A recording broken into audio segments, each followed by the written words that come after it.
What's up, everybody? It's Debra Wilson, and you're listening to You Might Know Her From with my goddess Anne and my beautiful baby Dane.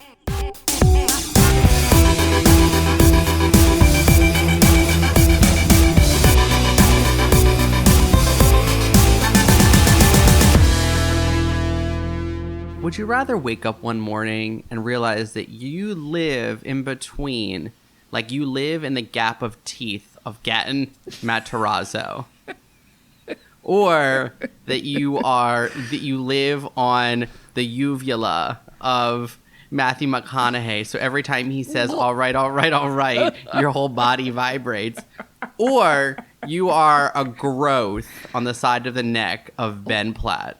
Oh my God. Okay, first of all, we're taking the growth out of it because no disrespect to anyone that has skin stuff, but skin stuff is like my number one difficulty. That's my favorite. It's really hard for me, but I like picking things, so I am both like attracted, fascinated, and horrified at the same time. But I have to say, like Ben Platt, of the three of those people that you mentioned, actually I probably like Ben Platt the best of those three people, surprisingly. But I can't do a growth, so we're taking that off the table. Then we're talking uvula versus gap. I'm going to say gap, babe, because I really am off. I was never on or under, but I am really off Matthew McConaughey, who I find just I feel like he is like pudding skin. Do you know what I mean? Like there's just something, and I like pudding skin more I like Matthew skin. McConaughey, actually. Yeah, it's giving him too much credit, but I find him disgusting and despicable.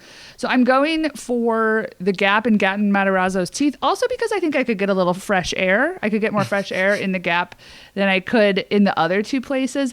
And there's always hope that he grows into an adult person that is less irritating. That he still has opportunity to grow. Maybe he's a nice person. I have no idea about him, and I appreciate that he's on Broadway. So you know what? I'm all in on Gatton Matarazzo. Well, all right. I love when you say. Wait, what was your answer? What is your answer? I think I'd rather be on the uvula of Matthew McConaughey. Okay, but you were attracted to that yellow-haired man at some point in your life, so I think that is playing into it. Yeah, probably. I'd rather live in his neck than live on the shoulder of Ben Platt. Who is Ben Platt? Is Ben Platt engaged? Yeah, he's partnered with. Yeah, I like his partner is the one who dragged gay Hollywood in the New York. Yeah, I loved that. But he was also a deer, Evan Hansen, right? Yeah. He was a deer. Yeah. Remember when RuPaul? He was a deer. That's funny. So stupid. Oh, I love how RuPaul. Wait, did RuPaul dress up as the character in like the? Wait, what are you gonna say about RuPaul? Wait, what are you gonna say about? RuPaul was talking about at some point he referred to Ben Platt as deer, like he was trying to say I think he was trying to say dear Evan Hansen, but I think he thought the character's name was Deer. No, it's funny. Like too. You played deer? I was like, you are so dumb. Like you roll into set and I love it. He's like, I've got my fracking money. I'm not here to do a good job. But then every once in a blue moon, he does an incredible job. But most of the time, really phoning it in. I appreciate it. Oh, hello. We're not phoning it in. That's why we're bringing all these hot takes about Gatton Matarazzo's teeth. No relation to Heather. Just to be clear, no relation to Heather. Thank God. Hello and welcome back to another episode of your favorite podcast. This is You Might Know Her From. With Ann and Damien. This is our podcast where we talk about strange things, strange pop culture things. The pudding skin had me thinking about icebox cakes for the summer. That's what I'm gonna invest in icebox cakes. I'm gonna start bringing them to every shindig I'm invited to. Okay, just 2 weeks ago, I had the wafer cookies, the Nabisco wafer cookies that are used in icebox cakes for the very first time, and I had never had them before because I always thought they were made with Hydrox, but I was like, oh my God, no, the Nabisco very thin chocolate wafers are incredible. My grandmother always made icebox cake with graham crackers. I'm sorry. Wait, what? It's a different vibe. Italian? I don't think so. I don't think so. Wait, so instead of a chocolate wafer cookie, it's a graham cracker? Yeah, it would be you would make the layers. You would do a vanilla or chocolate pudding, whatever your heart desired, and you would do layers of graham crackers, and then let it sit for however many hours, and then it's delicious. Okay, I'm gonna need you to make that because you and I are on a cooking frenzy. If you follow the show, you know that this is the summer of cream cheese. The summer of cream cheese, babe. And we broke it out last week and we cooked together. You made a beautiful pot roast and we made party potato bake, babe. It was so good. It is. It's really fucking good. It is potatoes, onions, peppers, a little bit of bacon, and of course a packet of cream cheese and a cup of milk. then baked for like an hour. It was delicious. It was really good. I feel like we started off pretty tame with the book because there's a lot of really horrifying things in it. But I think we're going to go like full Jell-O mold with cream cheese the next time we meet. So if you're making things with cream cheese, please let us know. We need the hot takes. As you know, my famous crab dip with almonds on top, full of cream cheese. That was my signature dish.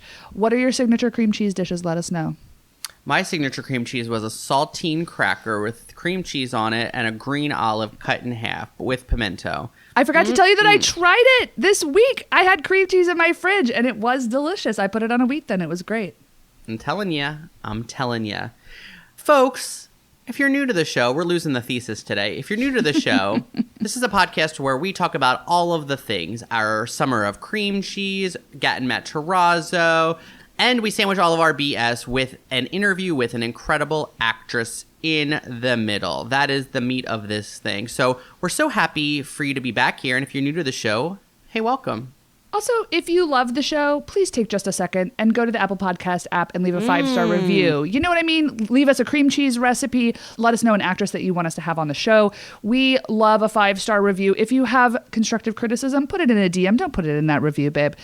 Leaving that 5-star review on the Apple Podcast app is the best thing you can do. And now we think you can do it like in other places, on Spotify, on Google Podcasts, wherever you listen. Leave a review. It helps us keep doing what we're trying to do here.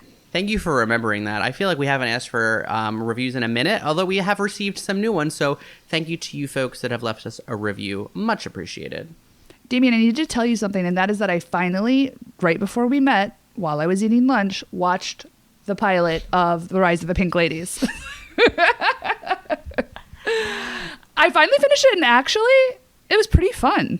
Oh my God. I'm so happy. It was like, at first I was like, okay, whatever. Like, it opens with Grease, and I was like, okay, fine. Like, maybe I'll be into this. But then by the end, the way that it twisted, I thought was a nice full circle moment. And I was like, oh, I'm excited to like get to know this crew of young women. I'm like very into it. At first I was like, oh, I love. And then I was like, well. And then I was like, no, I'm into it. And then I was like, And then I was like, by the end, I was like, you know what? Yeah. I'm going to accept it for short. Because it's like, it is.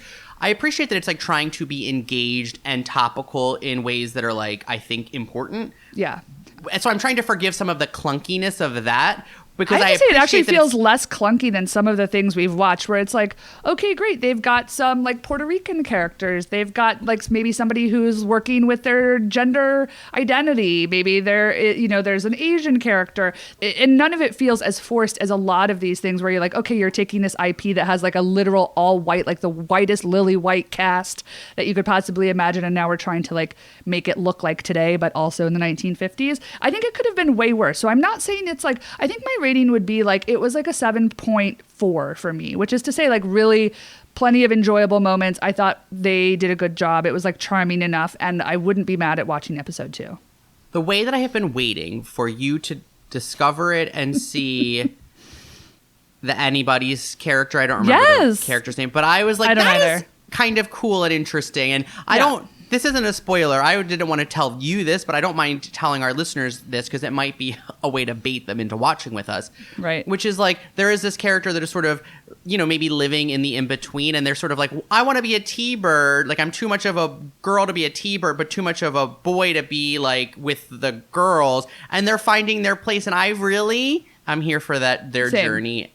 There's things that I find very charming. Also, I feel like it sets you up to think like, oh, this person is sort of like the Danny proxy, and this person's like the... Yeah. And then you're like, oh, no, she's the Sandy, he's the Danny. And then you're like, wait, no, it's neither of them. And then I was like, oh, okay, I appreciated all of sort of the misdirect, which is one of my favorite words to say, which is like, they like sort of like make you think, like, oh, this person is supposed to be filling in for this person. And you're like, oh, it's actually not the same. Yeah, they were playing with your expectations. And then like the 2 character reveals that they do have, I thought were actually pretty cute.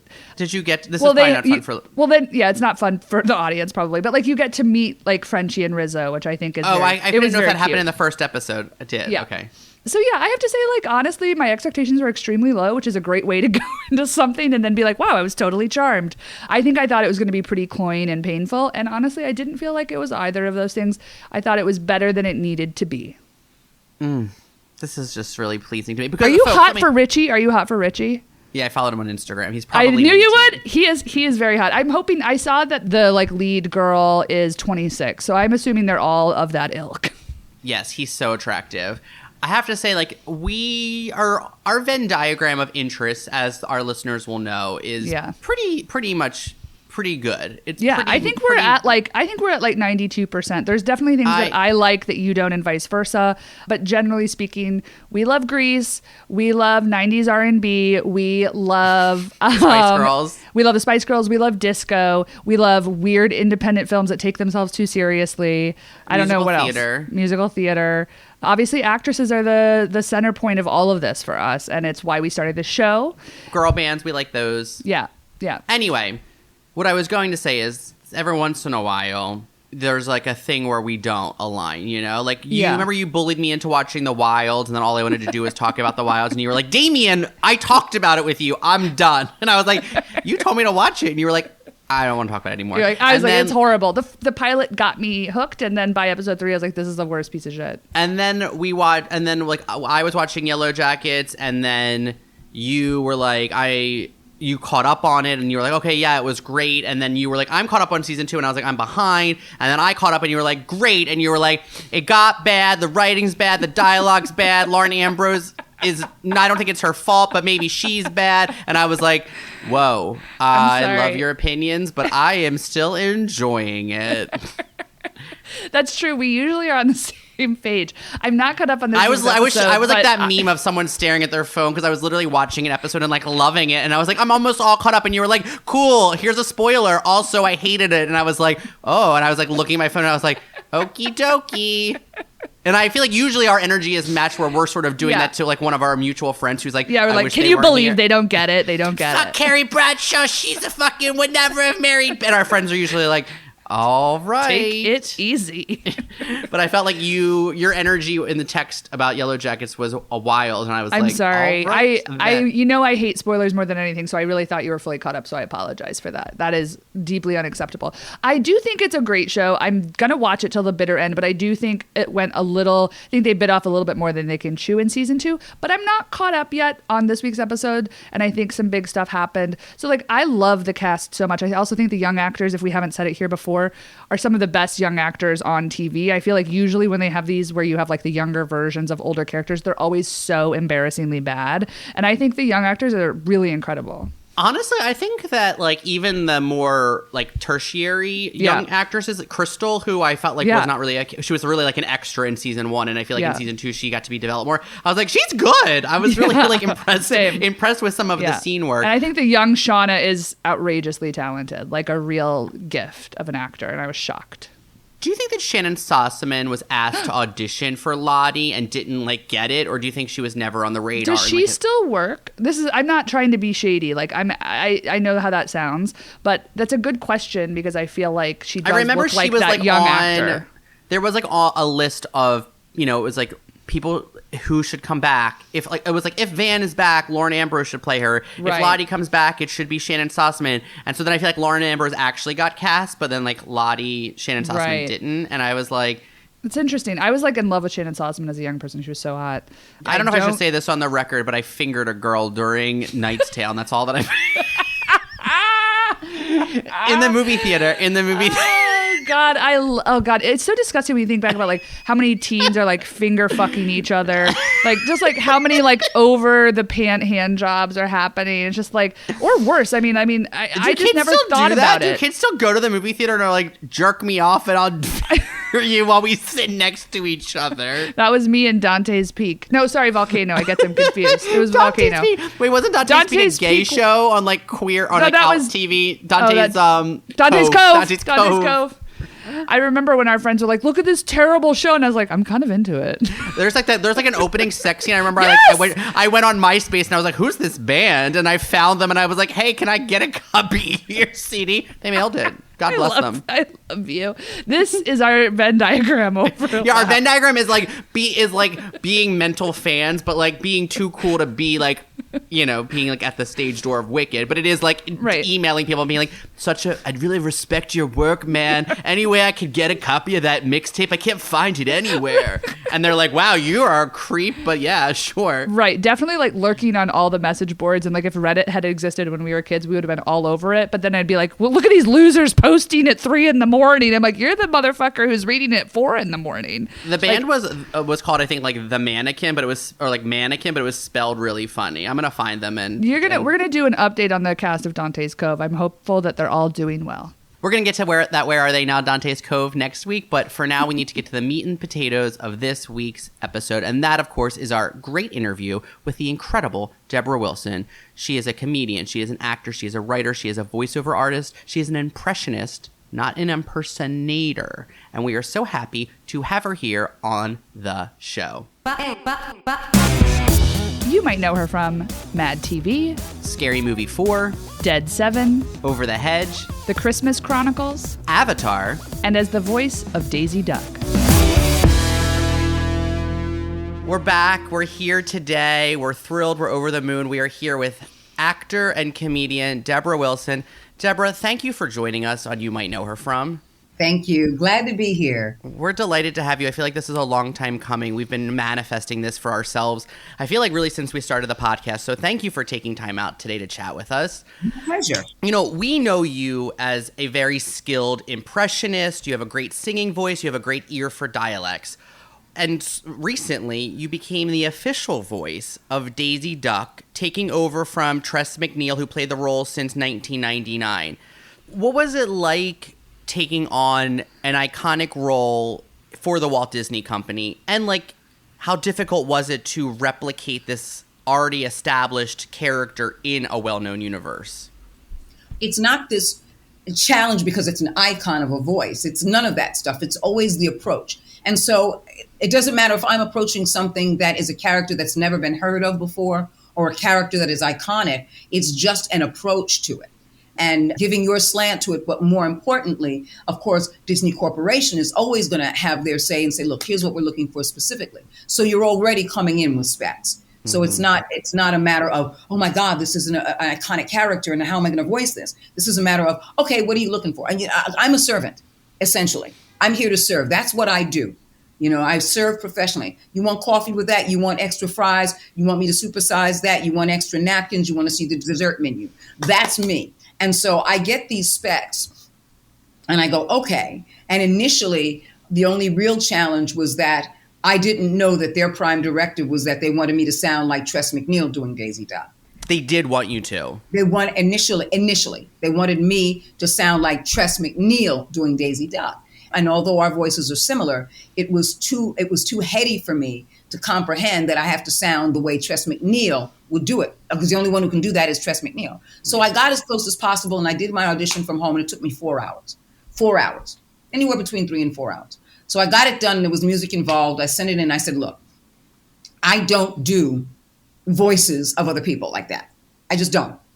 It's not my wheelhouse, except for certain people. And those people are people I've already done, like on MadTV. Whoopi Goldberg, Oprah Winfrey, No Issue, and now Viola Davis.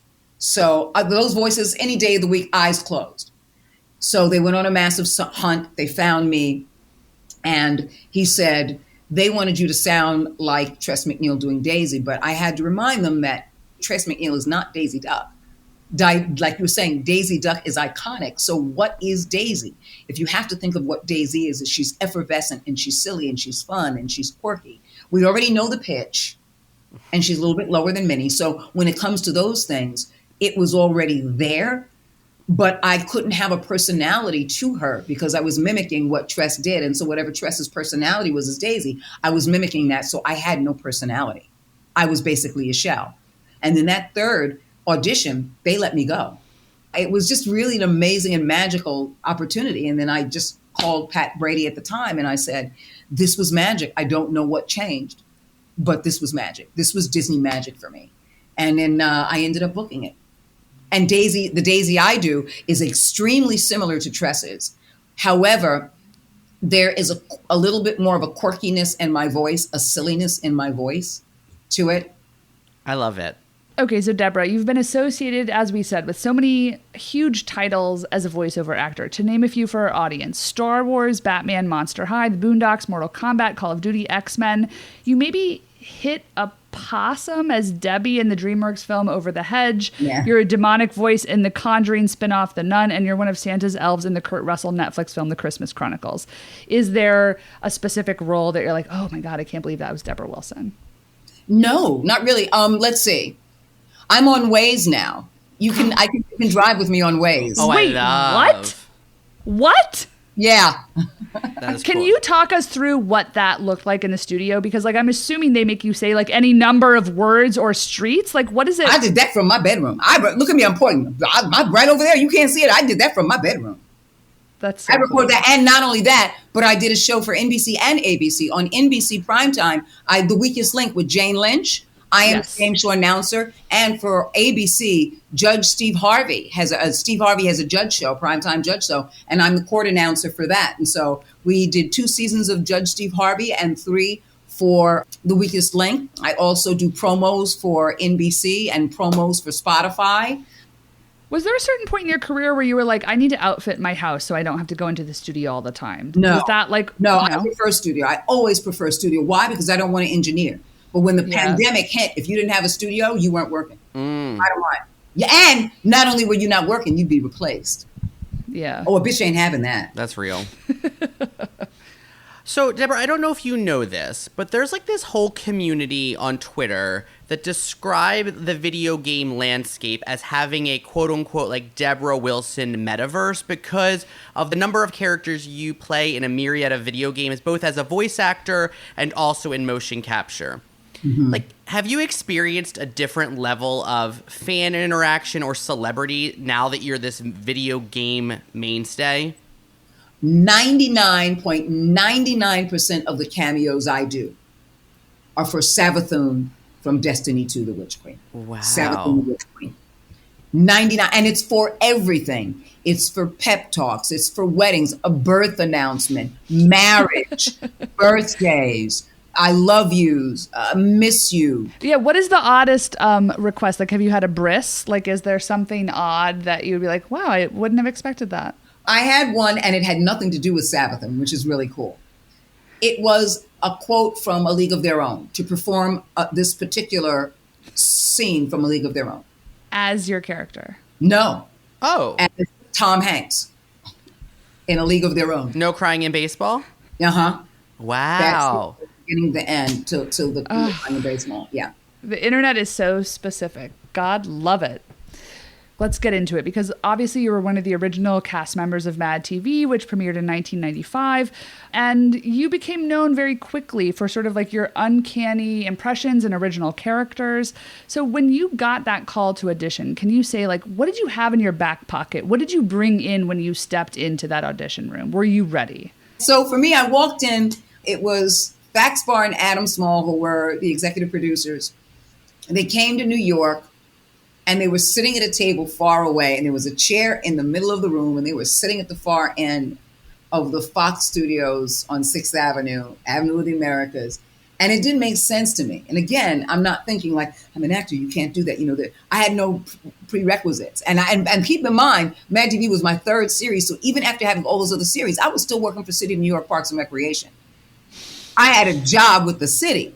So I love that. I love it. My bills are paid, so this is just fun for me. Yeah. So they were sitting so far away talking to me. I was like, I was like, hold on. Took my chair, scooted it all the way to the table, and sat at the table like we were having lunch. That's how I did my audition. Yeah. I never stood up. I just did my audition sitting across from them at a table like that. Because it was just fun, and it was about connecting. And so my source of energy, it doesn't start with theater, and it doesn't start with improv and sketch. It starts with connection. Mm-hmm. It starts with human connection. I coach And when I do, I always tell people, you want to be a better actor, be a better human being. That's deep, for real. Doing the pilot was one thing because it was, all right, we're all hanging out and we're doing this and then it's going to go. So I can afford these things. I can have fun with these things. I can invest in these things because they won't last. The day that got picked up, I was heading back to the airport after that month. It got picked up like that. And my heart dropped. I was not excited. Because again, everyone else who had been working hard for this and wanting it and sweating blood and really putting their passion into this, that wasn't me. This was fun. I had a city job and I loved what I did with Parks and Recreation because I did so many different types of programs. I worked with the developmentally disabled at a place called the Playground for All Children with the REACH program, Recreation, Education, Athletics, and Crafts for the Handicapped. At the time, that was called. I did preschool. I did senior programs. I did after-school programs. I did summer camp programs.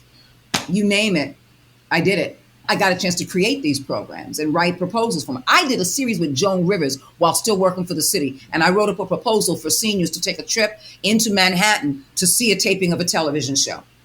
That's how I justified my job with Joan Rivers. I was like, well, if they're going to go see the show, then I need to be the chaperone. So I'm not going to be on the vans, but I'll be there at the show to introduce Joan to all of the seniors from this center and this center and this center. I filled her audience. That's cool. I did a lot of filling her audience, and then I became her audience warm-up.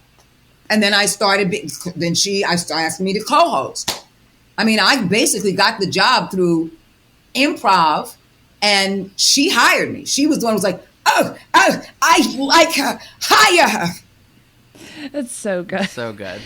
The impressions that we were talking about on MadTV, I feel like are still so iconic. The things that you brought to bear are still embedded within our consciousness. Like your Whoopi, your Whitney, your Oprah, those things are still, I don't know that we've seen them done better since then and as funny or specific or as grounded. And was there any version of, you were talking about the connection that you feel and how you approach the work.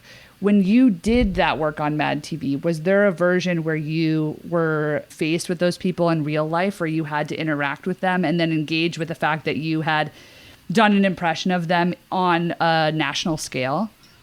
Michael McDonald and we were doing a red carpet interview because a lot of times MadTV would have these interstitials of red carpet stuff, and we were doing it for the Emmys one year, and we were wrapping it up, and right before we were, Oprah Winfrey was walking behind us, and Michael McDonald approached her.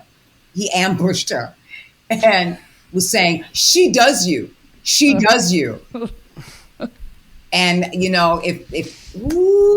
if I could get my heels into his balls. And I was like, goddess, no, goddess. She's like, oh, please, get up. And I was like, no, goddess.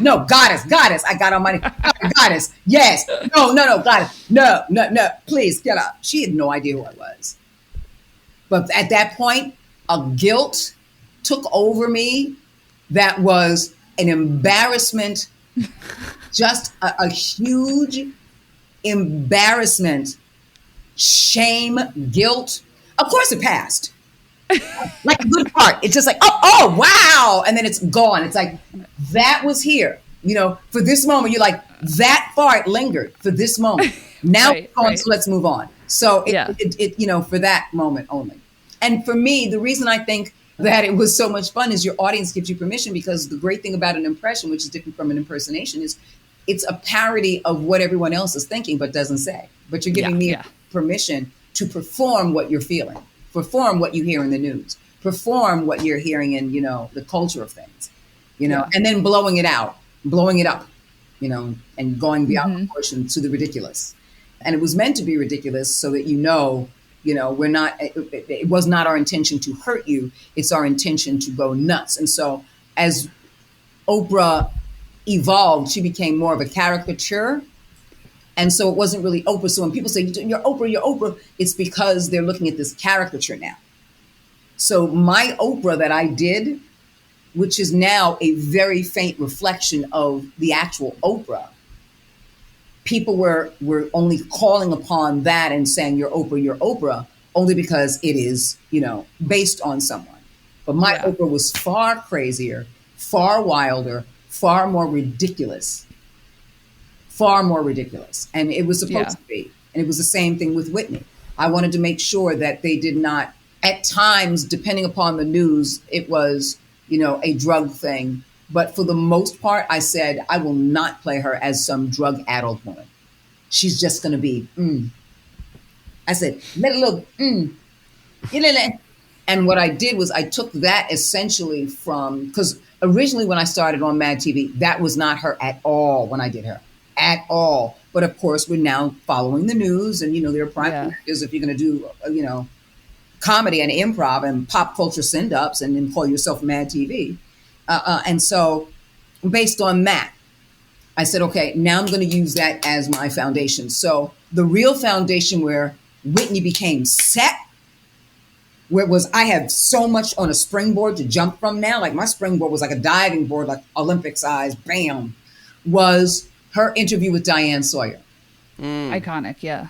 Yeah. And so when we did that, it blew up media-wise. It blew up. And I said, if that is the case, then I'm going to take snippets of those things, the kind of smiling, that. You also, by the way, did a lot. Like I would just say you did all of your own singing. You did a lot of all the Whitney singing on the show, which was also and the Mariah singing and the What was cool that I did, the one thing I really love is that I've done the musical. What do you call them? Commercial parody, like music video jingle parodies of not just jingles but the music videos. Oh, the Destiny's Child. The Destiny's Child, but also so good. My favorite one is with Whitney and Mariah singing together. Yes, and you're doing both. I'm not insane, and I actually hit those Mariah notes. It's really me hitting those notes. Love.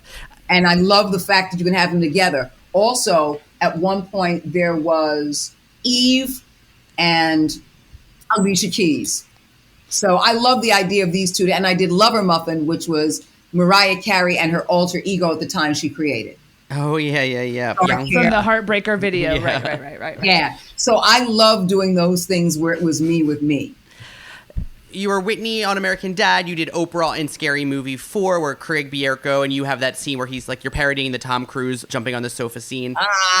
Do these impressions, like, are they still like under the surface? Like, can you tap in? Are they in your bones? Like, do you wear them like a badge of honor, or do you ever get like, I'm good, I don't need to keep talking about, Okay, let me tell you something. I have to just set something straight. Because apparently you are not paying attention. The presence is already there. It's always there. It'll always be there. There's no way it can go away. Okay, I love that. It doesn't disappear like the ham sandwich I just ate. Because it always comes back. Like Chinese food, I'm always hungry for it. So it's always there. I do it all the time still. Hello, all someone has to do is say, I loved your Oprah, and I go, thank you. Look under your seat. You're not, there's nothing there. It's so good. It's so good. I love that you can tap in immediately. In fact, I was hired to do an impersonation of her as a radio announcer for The Handmaid's Tale. Wait, what? At one point, there is this woman who comes on the radio who's talking about stay strong. Here's what's going on in this hemisphere. Here's what's going on over here. And we will not falter. We will all be all right. And they wanted an Oprah voice for it, so that you can't say it's Oprah. But they wanted an Oprah voice for that, and I booked that. I saw audition for it, but I did book that. That was me. You probably didn't see it. You should. It was brilliant, amazing. Get the VCR. The one in your bedroom. You know I don't use a VCR anymore. Go get it and put some pants on for baby Jesus' sake. Anyway, I'm sorry. I was just saying, like, I think to your credit, obviously, these things have stood for decades. There isn't somebody else that can step in and do this as well. And for us, growing up, I mean, MadTV was really iconic. And I really am interested in the fact that you've been so frank about the fact that you left after 8 seasons because there was an incoming white male cast member that was being paid more than you were after 8 seasons of being iconic on the show. Is that, my can thing you is this, speak to that? everyone is making it about race. It's not about race. I don't care who it was. Yeah. It doesn't matter who it was. White, black, see, whatever, what the media wants to do is, which is why I was always kind of careful and full of care in my interviews, is everyone wanted to have a slant because they wanted to make it greater than it was.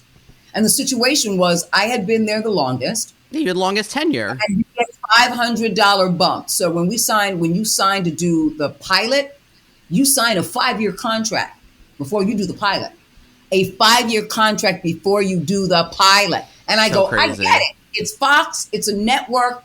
I get that. No, it's standard operational procedure. Sign, and in that contract, you get a $500 bump every year that the show comes back.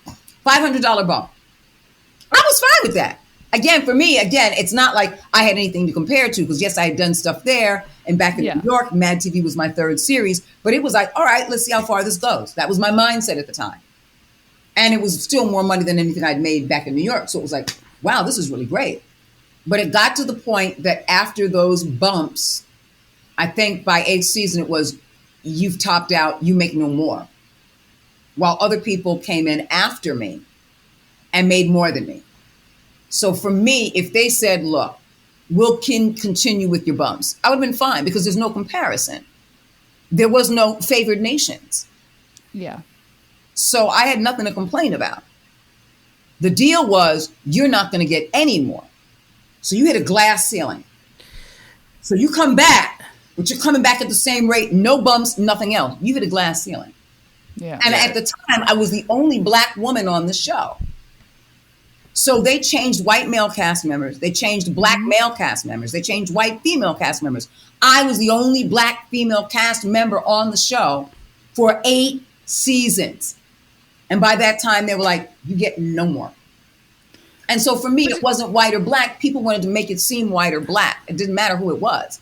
If it was a woman, if it was anybody, I don't care what your gender, race, creed, color is, what your pronouns are. Someone else was making more than me that came after me. And then they said, on top of that, you get no more. Yeah. Right. Also, you have built the foundation of the show. You get, Debra will go, okay, you know what? We're going to go back to your $500 bump.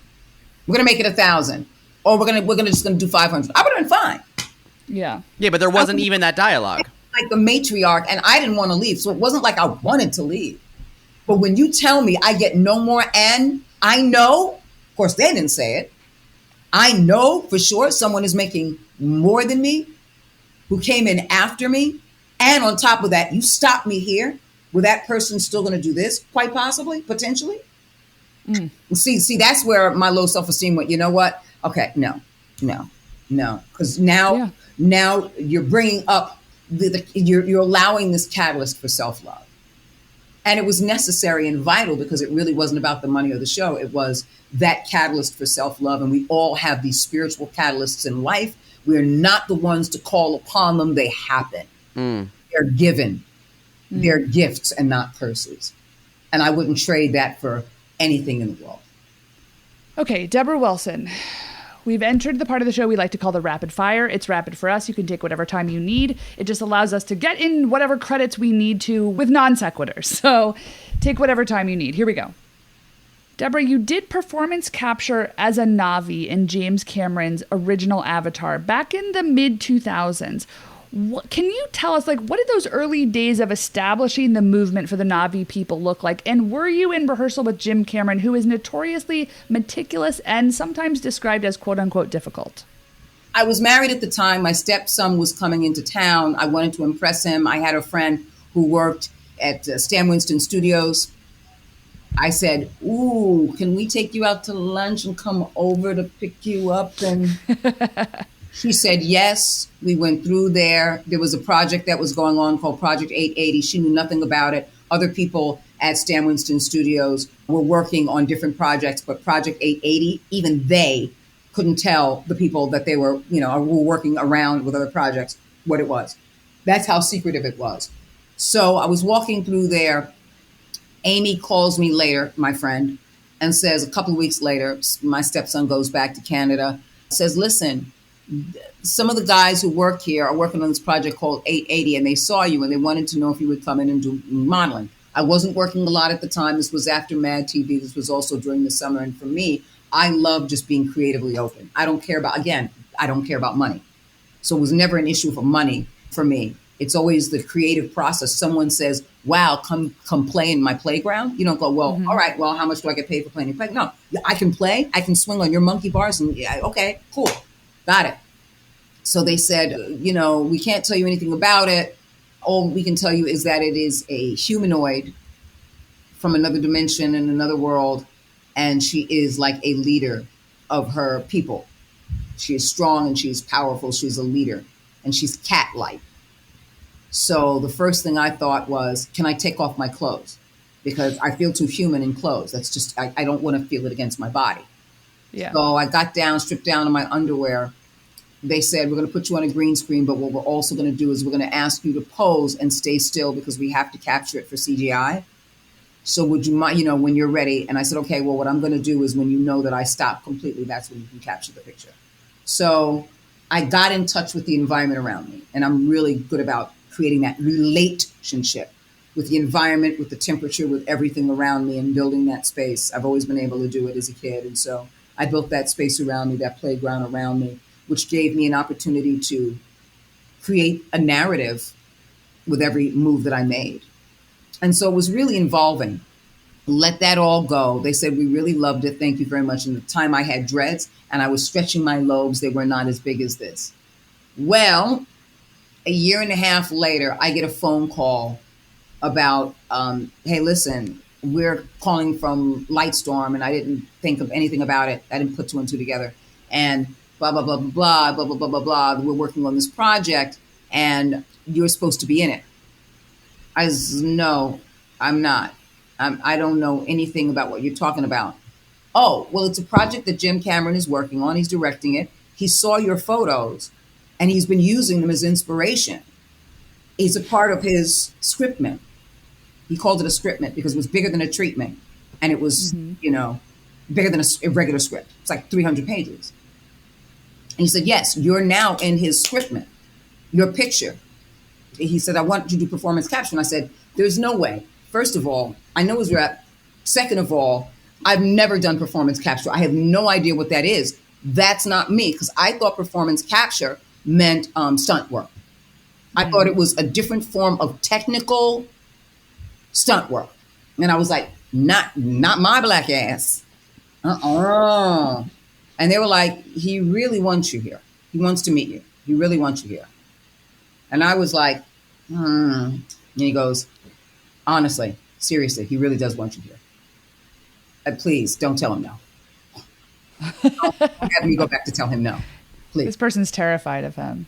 Yeah. So I was like, okay. So my agency gets involved, and I had long dreadlocks at the time. So to do a life cast, they had to make it where they took my dreadlocks, they put it in like a sausage wrapping, and then I poured around it, and then put it onto a light stand so that they can build around it with a hole, so that when my head cam, my HMC, which is the head mount camera, came on, my dreadlocks can go through it. And what they did is, in fact, I have the picture on my phone.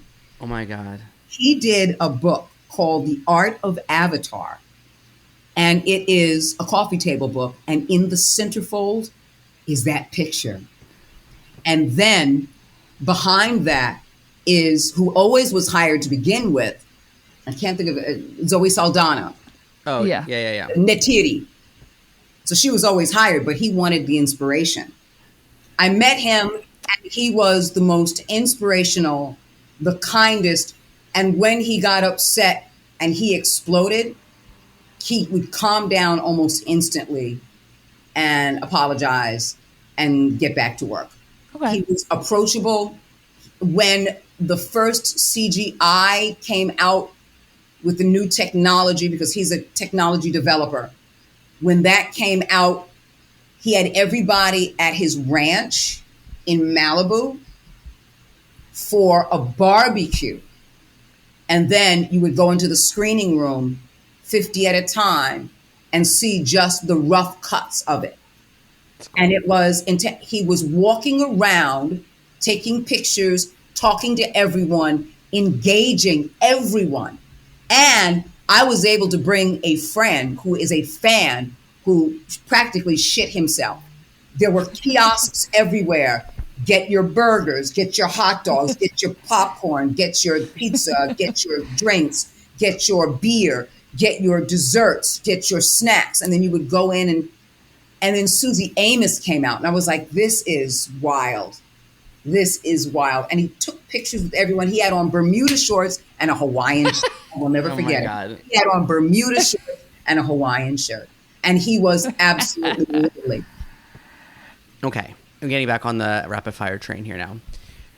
Debra, you're in one of my favorite movies, Baps, where you play a flight attendant who asks Halle Berry and Natalie Desselle to lower their hair because they're wearing these big like hair pieces that are blocking the in-flight movie. The film to me is iconic. Did they let you do any improv in that scene, or was it totally scripted? Your line of like lower your hair was what it was? It was scripted, lower your hair, it was what it was. But whenever we broke, whenever we cut, I was all over the fucking place. You couldn't stop. I knew it. I knew you were. Not stop me. And the reason I always wanted to play it straight is I was like, I'm a flight attendant and I've got naughty dreadlocks. Not just dreadlocks, but I like naughty dreadlocks. I'm like really like they're tied and they're knotted in certain places and stuff. So I had naughty dreadlocks. So I'm like, well, then you have to play that straight. You can't play that. They've got to be the black ones and you've got to be the Oreo, so to speak. But I was really into your take. Don't know what I was pounds in big time. Woo!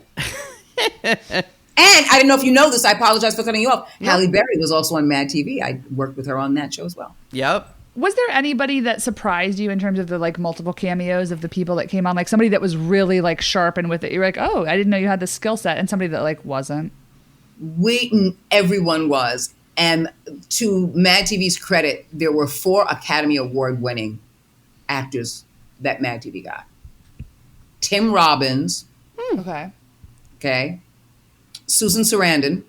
They were together. Okay. Kathy Bates. Okay, I love it. Wait, I don't remember that either. I don't remember the Kathy Bates episode. Oh? No, I don't remember that one. Grandmother. That's so cool. I love it. And she wanted to do the show. And last but not least, Dennis Hopper.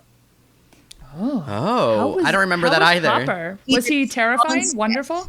He played a detective and he was doing a Miss Swan sketch with the amazing and brilliant Alex Borstein. Right. Interesting. Love. So everybody was solid. Nobody embarrassed themselves. No. Everybody came with their A game. Everyone was great. We had and musical guests was a who's who of people that I love, from Kiss to Debbie Harry and Blondie. We had the fucking Cure. We had Robert Smith and the Cure. Dude, I'm a rocker. So, oof. Yeah. Woo! When they were big, Alien Ant Farm. Don't even get me started. Oh my God. I forgot about them. Incubus. I just was like, This was the vibe. MadTV was the vibe, they were honestly. big presence of the United States. I'm obsessed with them. She's not. Okay. Pussa, yes. Peaches. Okay. Yeah, I was very into them. Okay. Okay, Debra Wilson. Last question, and it is a very important one. You star in the delicious, post-apocalyptic, zombie horror Western film Dead 7, written by Nick Carter of the Backstreet Boys and produced by the Sharknado folks. The cast also features AJ McLean and Howie D, NSYNC's Joey Fatone and Chris Kirkpatrick, 98 Degrees' Jeff Timmons, Jacob, Trevor, and Eric from O-Town, Frenchie Davis, who we love, Olivia Newton-John's daughter, and you. You play the villainous Apocalypta, a woman training zombies to take over the dystopian world. But you ultimately die at the hands of Nick Carter. Debra Wilson, what the fuck? Tell us everything that you can tell us. It wasn't written for me. They already had an actor in mind. They wanted Trace Adkins. He couldn't do it. They wanted someone big and burly and deep voiced.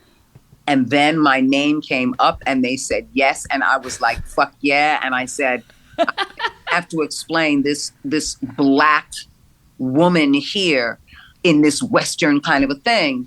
because you're making me look the way I look. I said, I don't want to speak English. Can I create a language? And I create a language and then you can translate it. But I don't want her to speak English. I want her to be as mysterious as her language so that it always holds that we don't know where she came from. We know what she's doing. And they let me. I did the thing one time that I said I would never, ever, ever, ever, ever do. But I made it a part of the character because I wanted her to be deliciously disgusting and deliciously evil. I'm walking by a fence of zombies and they're spitting up blood, spittle and blood. And I walk up to one of them and I lick it on my tongue. Yeah. And put my tongue out to get that blood drippy spittle. I take it. It is so fun. I would take whatever I wanted to say in English and I would read it backward. That's all I did. Oh, cool. I would take whatever I wrote in English forward and I would read the whole sentence from right to left backward. That's all I did. And then I gave a growly kind of a voice to it, so like this. You know, to give that. Incredible. It's very good. It's very good. It's such a good time. And you are like giving grounded work opposite like 17 boy banders. I love it. Fucking fun. I'm like, y'all are going to take no Trace Adkins. He said no, or he didn't want to do it. Or he couldn't. And y'all call a black woman instead? Oh, shit. It's on. It's on. It's on. It's, it's on. So I was like, oh, what if I did this? And what if I did this? And what if I did this? And what if I did this? Ooh, what if I, okay. What if you kill me that way? What if I kill, ooh. It was so much fun. Debra Wilson, thank you so much for being on You Might Know Her From. This has been a total pleasure from beginning to end. Mine as well. Mine indeed.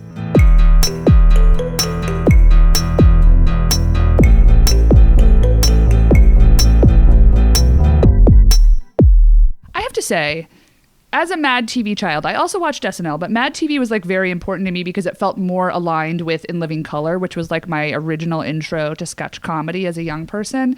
And I felt like it was a little bit, it took itself less seriously than SNL did because it didn't have the same legacy. Debra Wilson for me was the face of the show. Her Whitney, her Oprah, absolutely. Like totally iconic. And I think those were the things that my friends were talking about at school. To me, she is the original series. And no matter who came after, like I still associate that show with her. So I know that she had like a complicated parting from the show, but it was so great to hear the voices that she still has, like her doing Oprah, her doing Whitney, even just like the little mouth sounds that we got of Whitney were so great. She is so talented. And it was wild to discover like that Twitter is obsessed with the Debra Wilson metaverse, like in video games, which is definitely a blind spot for both of us. Yeah. So we had to do our research there, but I was like, oh my God, I didn't realize that video games, like, if you look at the pictures online, and we'll link out to them in the show notes, it's like the face of Debra Wilson. So if I was playing this video game, I would be like, that's motherfucking Debra Wilson. Even if I didn't recognize her voice, they literally are using her face. And the avatar stuff just like took it to another level. I really do think about you and I like in acting school rolling around on mats pretending to be animals. And I'm like, that was like all fun and games, but some people are legit very good at building their world. And I think that she is one of those artists that is just really physically grounded in her body, in her voice. She's able to tap into all of it. And I'm so into the fact that James Cameron like totally got it. Folks, if you want to keep up with us, if you like what we're doing, if you want to keep up with our summer of cream cheese, if you want to know how that icebox cake with graham crackers turns out for us this summer, then follow us on social media. You can find my tall, beautiful, blue-eyed friend here on all of the things at Rodaman. That's Rodemanne. And you can find me on all of the things at Damian Bellino, and that's Damian with an A. And you can follow our new show Instagram account and TikTok, where we are sort of putting up legacy content. We're also documenting actresses from past, the present, potential future guests, actresses that we've lost. It's a treasure trove of content, so find us there at You Might Know Her From.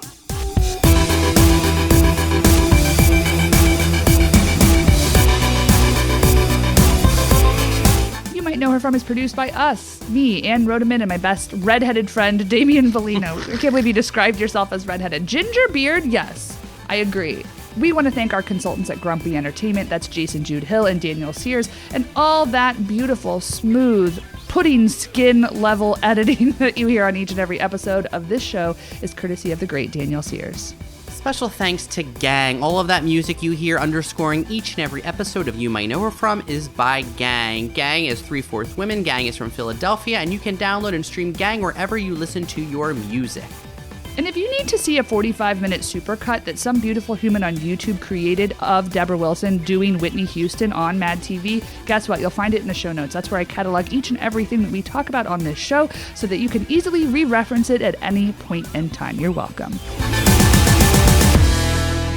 It's true that I've been singled out before for being a redhead, and so at some point recently I've decided to embrace it. And so people say like, "Hey ginger," or like, "Hey redhead," or like, "Are you a ginger?" And I'm like, "I guess, sort of. My beard is." Are you into it? Then yeah, yes. People are into. I mean, they're like decidedly not, but people are sometimes really into gingers. Yeah, just roll with it, you know. Freckle-free strawberry. You know how they pop out on my shoulders in the summer. So I always find that so charming when your freckles pop. My sun diamond's just popping. Everyone loves it.